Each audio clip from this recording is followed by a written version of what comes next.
our sibling relationship is the longest one that most any of us are going to have. Yeah. And so to be separated from the people that we are connected to from our childhood, sometimes all the way through adulthood and later in life, is devastating, and it can't be repaired. Right. The damage done can't be repaired.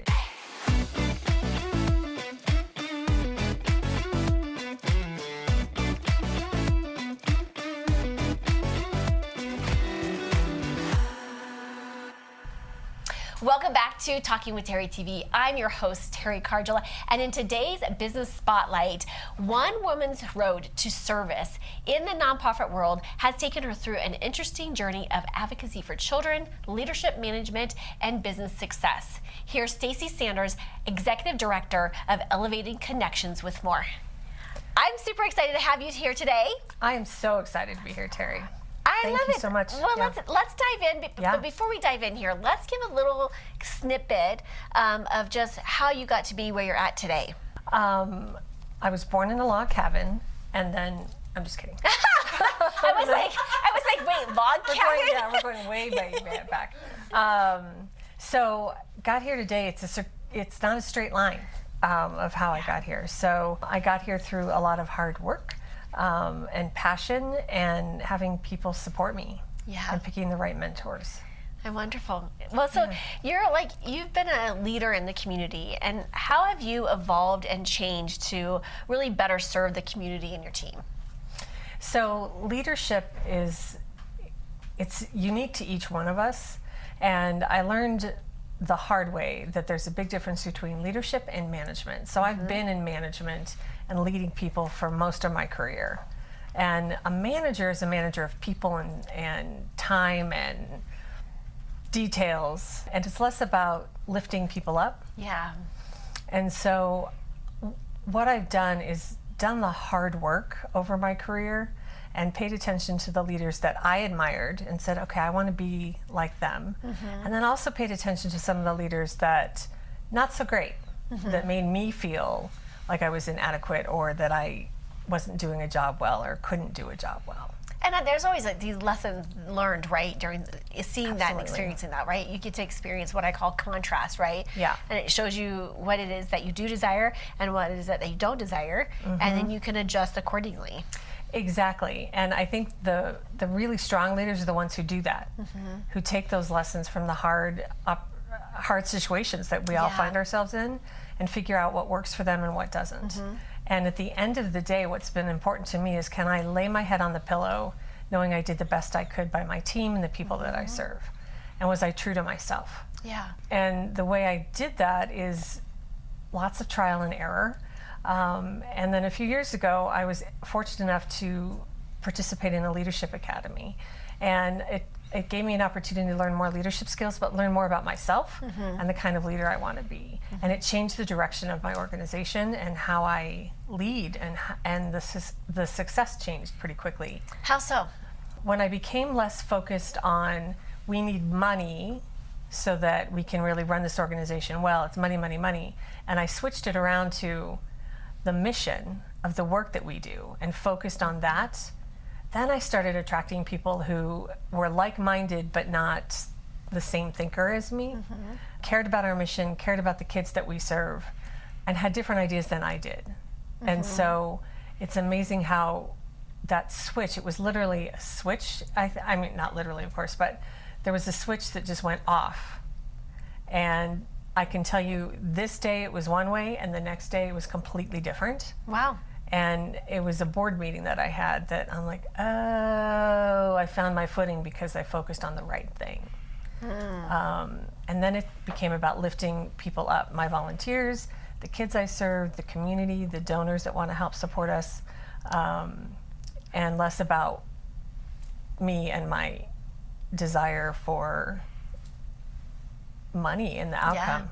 Well, and I think sometimes too, when we're focusing on the problem or we're focusing on the perceived lack or the perceived whatever, that then becomes what we are speaking life into versus switching it, which is what you did, so profoundly, is you switched the perspective and said, you know what, no, and you started speaking life into what it is that you desire. You desire to have the impact. You desire to help, create a place and space for the organization that you're, growing and expanding. Yes. And which leads me into, just helping us understand, like, you are the CEO, obviously, and founder of Elevating Connections. Yes.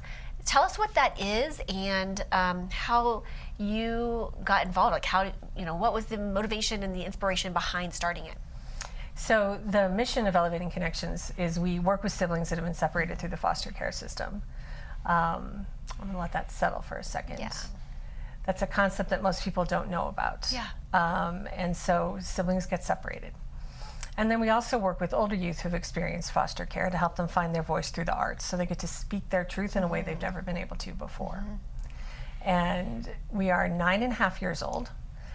We'll be having a big 10th birthday bash next year. And the way this came about is I spent a lot of my career, I started my career in service, and then it went a different route.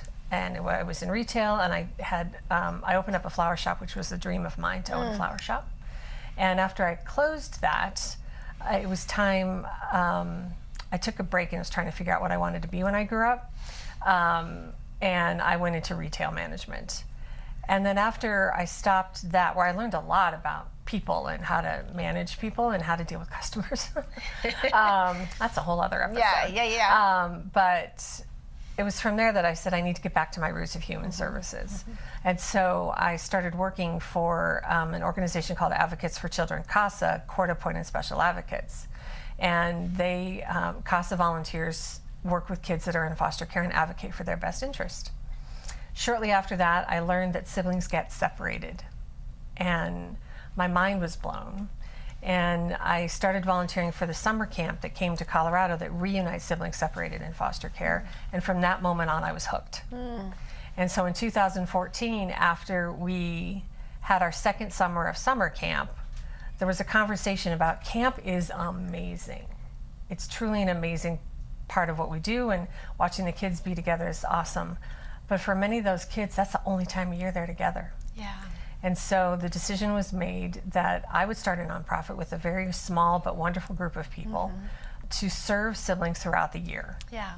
And advocate and provide programming and give them an opportunity to spend time together and educate people on why it's so important. Yeah. Well, I just think for a second, just pausing for a second, is just really taking that in, like you said earlier, is just like siblings getting separated.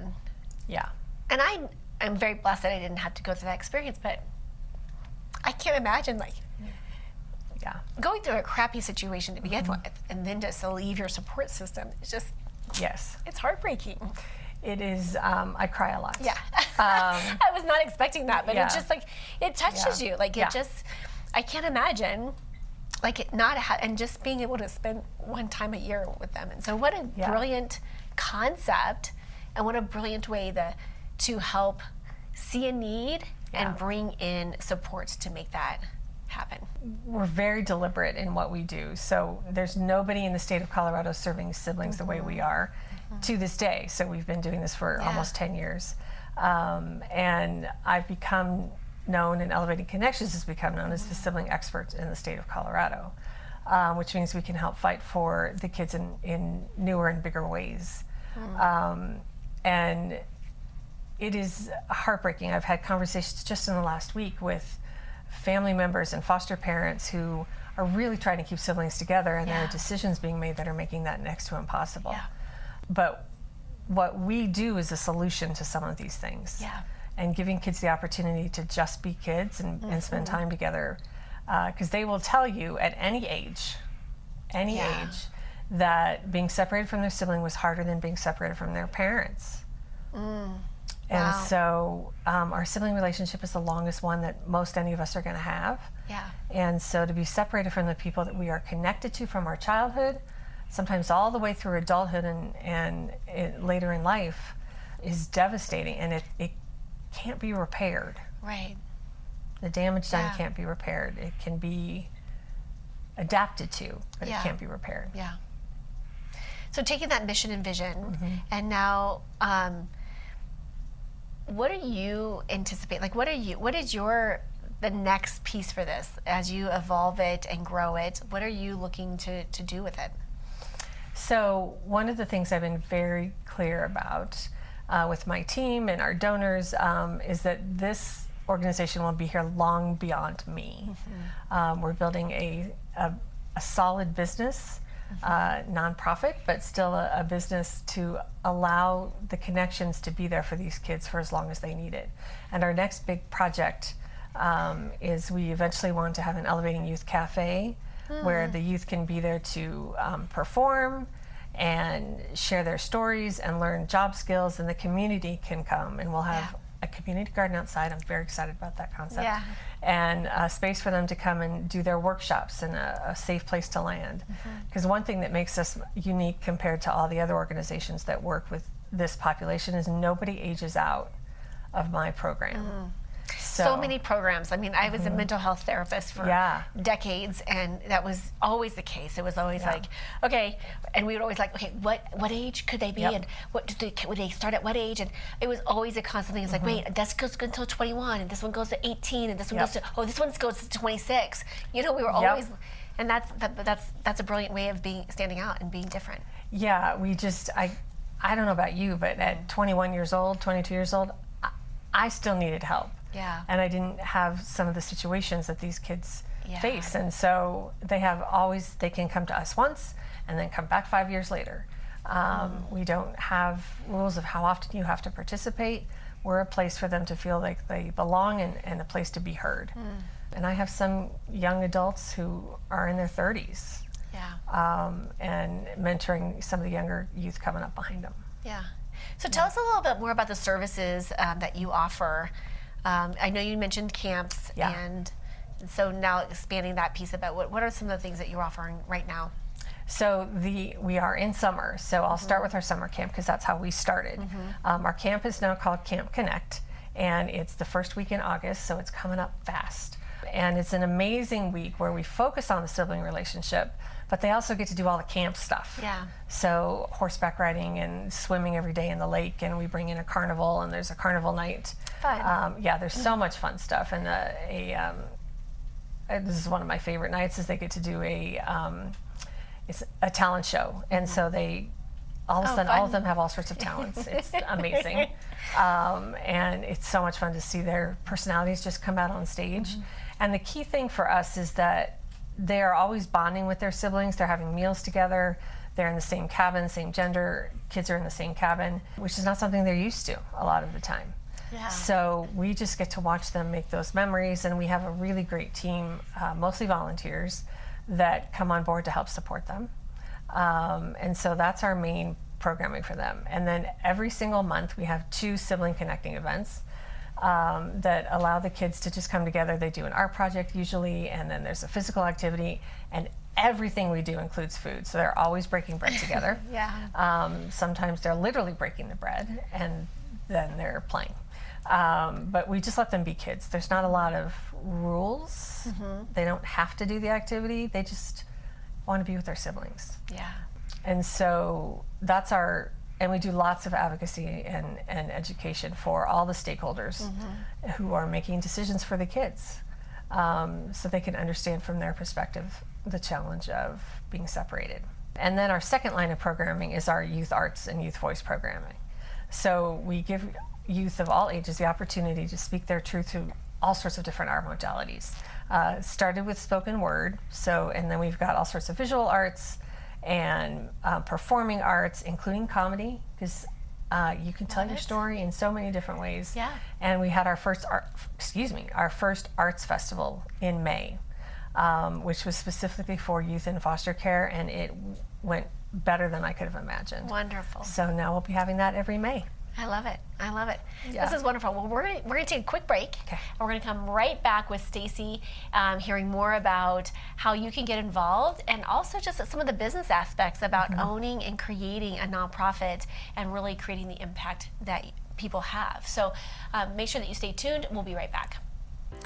Want more support in creating your success story? My products can help. Check them out. First, I have my book, Be the Magic of You, Tools to Transform Your Life. And in it, I have over 70 different tools to help reprogram your brain. Next, I have my daily intentions planners. They help you create without forcing it. They combine brain science and universal laws. In addition to my book and planners, I also have 2 card decks you're sure to love, designed to support you to reconnect with your purpose, power, and potency. I also offer 2 special packages.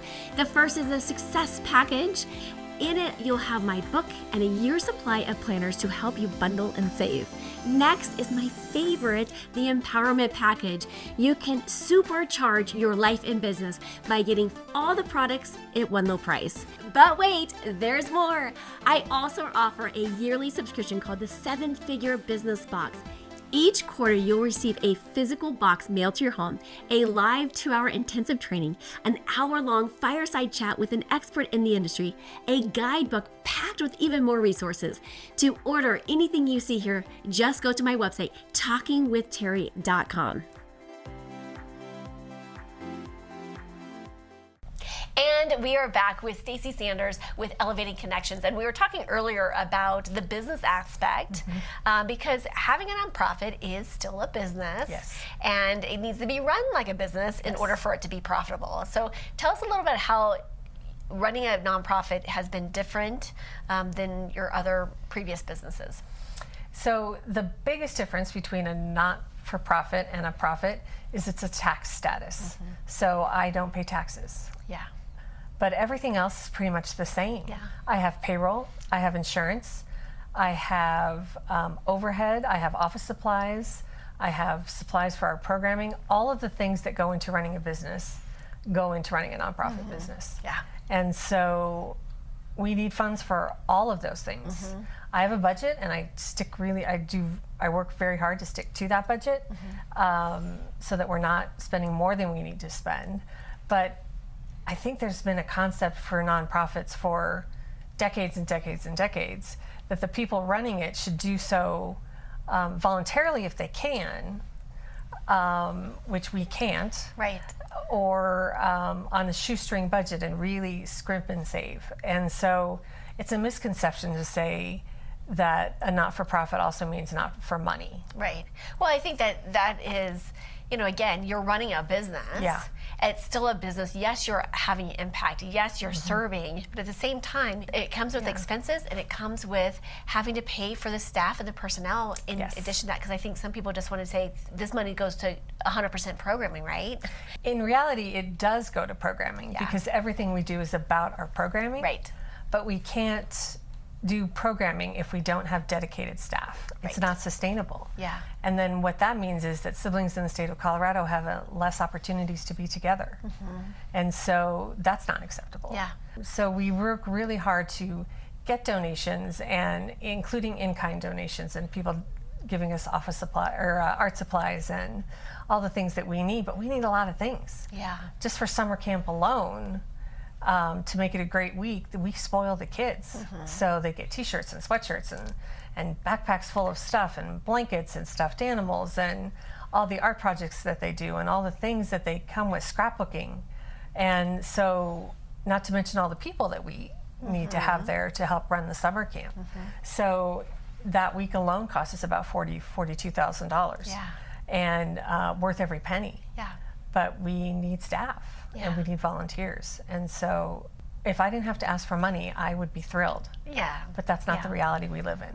So finding those partnerships and collaborators, and even just like, sponsors and, monthly donors, right? Yes. That can be reoccurring. Yeah. So what are you looking for, and how can people best support what you're creating?